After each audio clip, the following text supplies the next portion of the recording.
Hello friends, நம்ம என்ன பார்க்க போகிறோம் அப்படின்னா அனானிசிட்டில் ரெகுலேஷன் 2021 ஸ்டூடெண்ட்ஸ் படிச்சுட்டு இருப்பீங்க.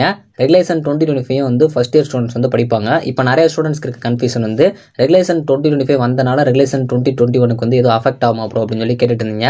ஸோ அதே மாதிரி அரியர் எக்ஸாம்ஸ்லாம் நாங்கள் வந்து ரெகுலேஷன் 2025 எழுதுமா அப்படிங்கிற மாதிரி நிறைய டவுட்ஸ் வந்து கேட்டிருந்தீங்க. இதை நான் வந்து உங்களுக்கு சிம்பிள் அண்ட் ஷார்ட்டாகவே புரிய வச்சுறேன். ஏன்னா இதுவும் நிறைய பேருக்கு டவுட்ஸ் இருக்குது அப்படிங்கிற மாதிரி சொல்லியிருந்தீங்க. ஸோ என்னன்னு பார்க்கலாம். ஸோ வாங்க டீப்லாம் போகலாம். ஓகே ஃப்ரெண்ட்ஸ், ஃபர்ஸ்ட் எடுத்து பார்த்தீங்க அப்படின்னா அனானிசிட்டில் படிக்கிற ஸ்டூடெண்ட்ஸ் ரெகுலேஷன் 2021 ஸ்டூடெண்ட்ஸ் உங்களுக்கு 2020 2025 வரைக்கும் பேட்ச் நடந்திருக்கும். ஸோ இதில் படிக்கிற எல்லா ஸ்டூடெண்ட்ஸுமே வந்து ரெகுலேஷன் 2021 தான் ஃபாலோ பண்ணுவீங்க. இதுக்கு முன்னாடி ரெகுலேஷன் 2017 அந்த மாதிரி இருந்திருக்கும், ரெகுலேஷன் 2013 இருந்திருக்கும், இந்த மாதிரி இருந்திருக்கும். இப்போ புதுசாக ரெகுலேஷன் 2025 வந்து பப்ளிஷ் பண்ணாங்க. இப்போ ஸ்டில் நவ் வரைக்கும் ரெகுலேஷன் 2025 வந்து இல்லை. ஸோ ஆனால் வந்து கண்டிப்பாக ஃபாலோ பண்ணி எடுத்திருந்தாங்க. கண்டிப்பாக அப்கமிங்கில் வரும். ஸோ அதனால் ஃபஸ்ட் இயர் ஸ்டூடெண்ட்ஸ்க்கு ரெகுலேஷன் 2025 தான் இருக்கும். ஸோ இப்போ நிறைய ஸ்டூடெண்ட்ஸ்க்கு ரெகுலேஷன் 2025 வரனால ஸோ எங்களோட ரெகுலேஷன் 2021 எதுவும் அஃபெக்ட் ஆகும் அப்படின்னு கேட்டிங்கன்னா எந்த ஒரு அஃபெக்ட்டுமே ஆகாது.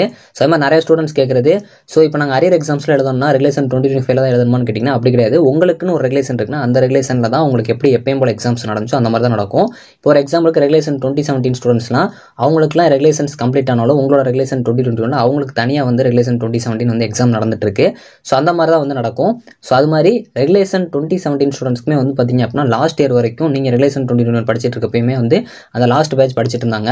ஸோ அது மாதிரி வந்து உங்களுக்குமே ரெகுலேஷன் 2021 எண்ட் ஆகிற வரைக்கும் உங்களோட ரெகுலேஷன்ஸ் வந்து அதே இதில் தான் வந்து போயிட்டு இருக்கும். சப்போஸ் உங்கள் ரெகுலேஷன் 2021 முடிஞ்சாலுமே ரெகுலேஷன் 2021 என்னெல்லாம் இருக்கோ அதெல்லாம் வந்து ஃபாலோ பண்ணுவாங்க. ரெகுலேஷன் 2025 என்னெல்லாம் இருக்கோ அந்த ரெகுலேஷன்ஸ் தான் ஃபாலோ பண்ணுவாங்க.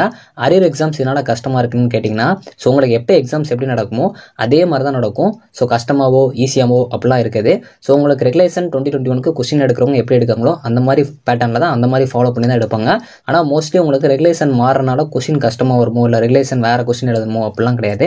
ரெகுலேஷன் 2021 பொறுத்த வரைக்கும் உங்களோட ரெகுலேஷன், உங்களோட கொஸ்டின், உங்களோட சிலபஸ், உங்களோட சப்ஜெக்ட் கொடுக்க உங்களுக்குள்ள கொஸ்டின்ஸ் தான் வரும். ஸோ இப்போ இந்த டவுட் கிளியராக இருக்குன்னு நினைக்கிறேன். தேங்க்ஸ் ஃபார் வாட்சிங்.